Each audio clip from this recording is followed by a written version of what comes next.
Hi, welcome here. Let's see quickly how to use Photoshop Elements 13. Leave us feedback if you find mistakes. Check out the video description for the index of all that is explained here. In short, Photoshop Elements can be seen as a mix between Adobe Photoshop and Adobe Lightroom. It collects some of the photography features and some functions related to vectors and graphic manipulation.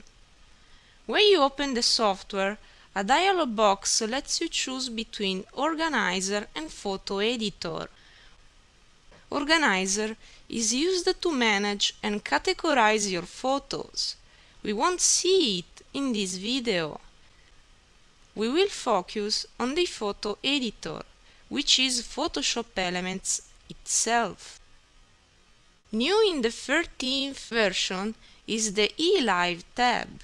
This is a direct connection to what Adobe offers you on this software, from video tutorials to suggestions. Check it out.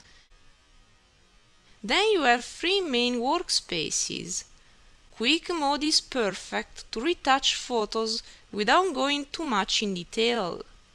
Guided goes a little more in detail, treating photos more professionally. The Expert workspace gives you full control on each single pixel of the photo and contains some features of Adobe Photoshop.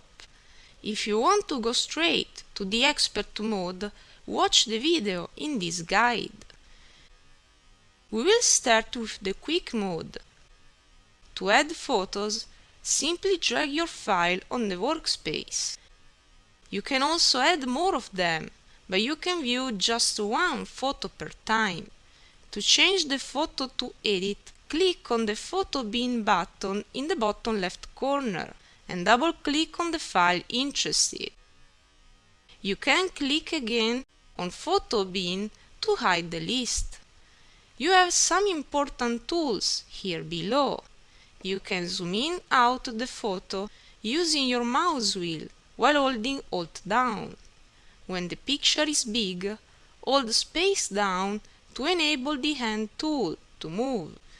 Then you have the Undo and Redo buttons, used to manage your actions done. The Rotate button is used to rotate the photo, whereas Organizer opens Adobe Elements Organizer 13. You also have the Tool Options button. This simply contains all options of any tool that is enabled. You will also notice a small after in a corner. This means that the software is showing you the photo after all your modifications. In the top left corner, on View, you can choose what to show. After is with the modifications, before how the photo was originally. Let's see quickly how to adjust a photo. You have two groups of tools, the quick ones on the left and the adjustments on the right.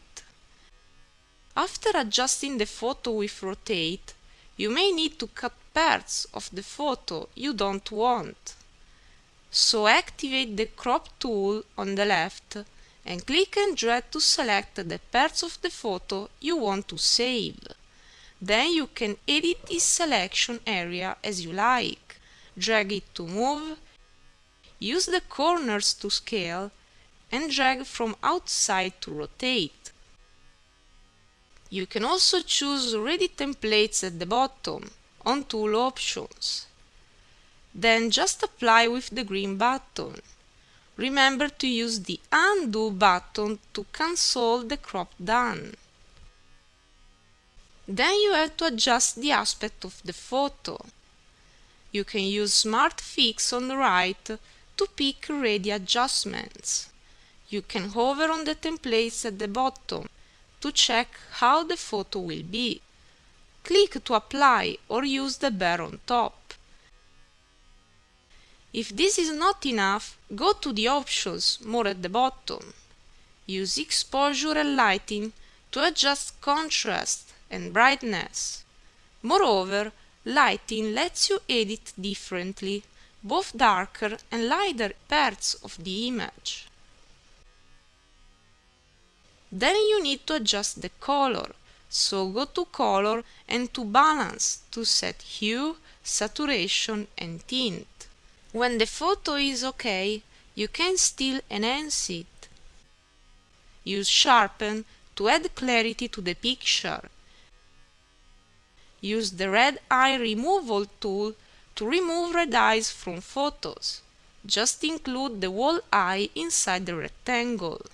Use Whiten Teeth to improve people's teeth. In any of these tools on the left, you can adjust options at the bottom as always. After all these changes, you can see with after and before the difference that Photoshop elements can make on a picture. There are other important tools in this software. Quick Selection tool selects just parts of the image. Just click and drag. Remember, if you have any selected area up, the adjustments will act just on such area instead of the full photo. While this selection tool is on, press Escape key to remove the selection. Then you have the text tools. Choose at the bottom font, size, style, and also the kind of text tool. There are the horizontal and vertical tools to type in such manners. But there are also the mask text tools that are able to make selection with the shape of the selected text. Check them. All of them work in the same way. Just click and drag to define a text area and then type in. Always make sure that the area is big enough, otherwise you won't be able to see all text inside. Just drag the notes to resize it. If you hold Ctrl down instead, you will resize the area but also the text inside. Also, hold Ctrl down and drag to move text fast and rotate it, dragging from outside. Then just apply. The area can be edited easily also after applying. There are also the Alien Brush tools, which are used to hide unwanted objects. If you are interested in this tool, watch the next video in this guide. You don't have just the adjustments on the right. In the bottom right corner, you can select effects to apply ready-made effects on the photo. Just select one. You can also add textures and frames. Check them. Let's see now the guided workspace. This works almost in the same way as seen in the quick mode. Indeed, what changes is what you have on the right. These different categories collect very professional photo adjustments. So let's see how it works. First of all, use the rotate button at the bottom if you need. Then you must improve the photo, and this is made by the touch-ups section. Start cropping the photo using Crop Photo. This works in the same way seen before. Have a look at how is this workspace. Every time you enable a tool, its options appear on the right, and to confirm, just click on Done below. To come back and undo all, click on Cancel. To improve lightness and contrast, you can use the first tool,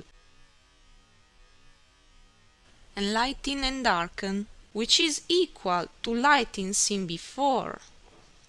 Then you need to adjust hue and saturation using Enhance Colors. After that, reduce noise and smoothness using Sharpen. Plus you have many other tools quite professional. These are guided, which means that on the right the software helps you with different steps and instructions that do include specific tools to be used, for example, restore old photo. In case you are a beginner, it can be very useful using Perfect Portrait to enhance people's photos.